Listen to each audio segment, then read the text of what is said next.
8th class. Welcome to the social science class. Let's continue our chapter of civics, chapter number 5, and chapter name is police and the codes. कल हमने पढ़ा था the police का क्या role होता है और FIR. आज हम कंटिन्यूस करते हैं FIR. As per the section 154 of the criminal producer code 1973 कि जो 1973 की धारा 154 के अनुसार, ठीक है, जो क्रिमिनल प्रोड्यूसर कोड बना है इसमें क्या आ जाता है, when information about the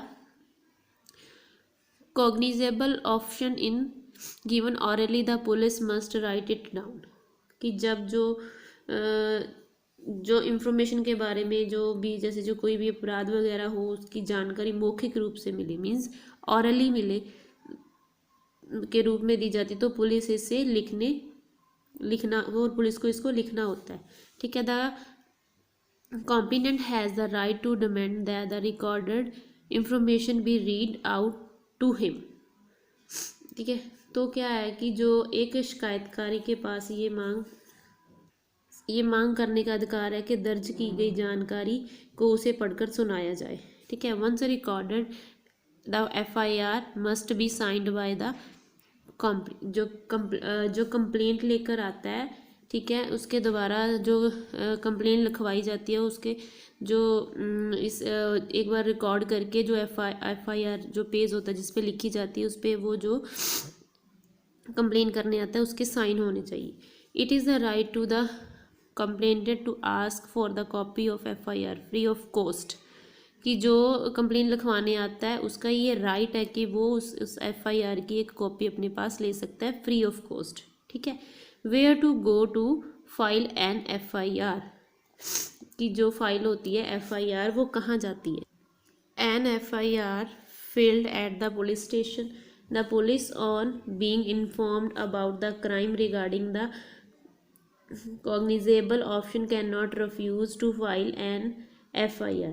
It is obligatory for police officer in charge of the police station and his assistant to register a case disclosed by the complainant, else he will be suspended from his post.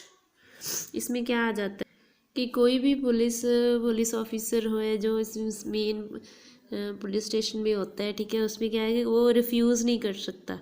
ठीक है. FIR file record करने के लिए. ठीक है. अगर कोई police incharge हो, जो पुलिस स्टेशन का इंचार्ज है, कोई उसका असिस्टेंट रजिस्टर इस केस को डिस्क्लोज करता है तो it will be suspended by his post. After filing an FIR, he proceed with the investigation in term of the procedure contained under the section 156 and 157 is criminal produced code. जब FIR file हो जाती है तो उसके बाद वो proceed करती है इन्वेस्टिगेशन टर्म के लिए इसके अंडर 156 to 157 लॉ के अनुसार क्रिमिनल प्रोसीड्यूर कोड में. ठीक है. When the FIR register against the accused a copy is forward by the under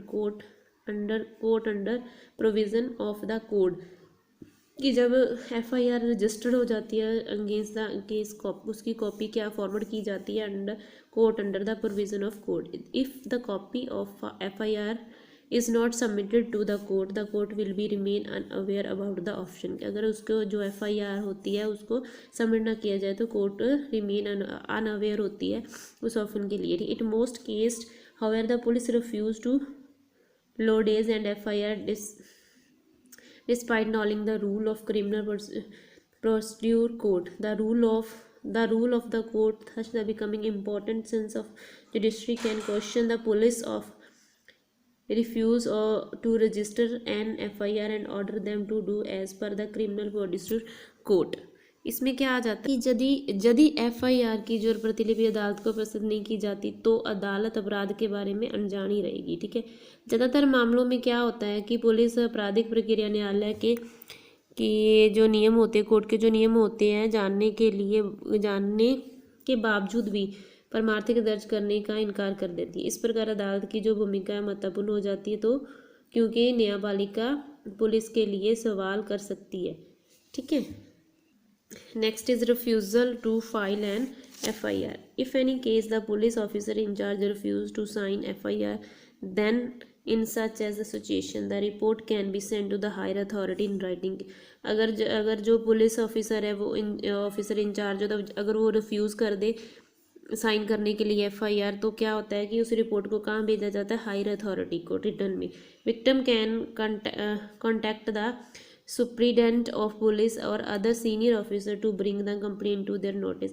कि जो विक्टिम होता है वो सुप्रीडेंट और पुलिस के पास चला जाता है, जो कोई सीनियर ऑफिसर के पास चला जाता है अपनी कंप्लेन लेकर। ठीक है। If still no action is taken by the concern authority, then the victim can file the writ petition in high court concern to file the register an FIR। अगर इनमें से कोई भी अथॉरिटी काम नहीं कर रही, कंसर्न नहीं कर रही, तो जो विक्टिम होता है वो कहाँ चल जाता है, रिट पिटीशन में चला जाता है, हाई कोर्ट में कंसर्न करने के लिए अपनी फाइल को रजिस्टर करने के लिए FIR को रजिस्टर करवा देता है। ठीक है। Next is role of courts. Court का क्या रोल है? Court play can the important role registered administration argument can and response of both parties. Appellant and the respondent are examined by the court based on fact. Then the court give the judgment. If any party does not agree with the judgment of district court, then he and she can appeal the justice of high court and then further the Supreme Court, the highest court of justice in India. Thus the court cannot act on it's on and give justice. Court क्या है कि important part role play करता है न्यायालय administration में। ठीक है। Argument होता है, रिस्पॉन्स होता है बोथ पार्टी का। ठीक है। अपील्स होती हैं। ठीक है। रिस्पोंडेंट होता है, एग्जामिनर होते हैं कोर्ट के बेस्ड ऑन द फैक्ट्स। ठीक है। Then the court give the judgement. उसके बाद ही जो कोर्ट होता है वो अपनी जजमेंट देता है। अगर कोई भी पार्टी इस जजमेंट से इस एग्री नहीं होती तो क्या करते हैं, वो डिस्ट्रिक्ट कोर्ट से एग्री नहीं होती तो क्या करते हैं, he and she can appeal for justice high court और देन फर्दर सुप्रीम कोर्ट। ठीक है। जो highest court of justice in India. ठीक है। The court can not act the on and give justice. Understood this?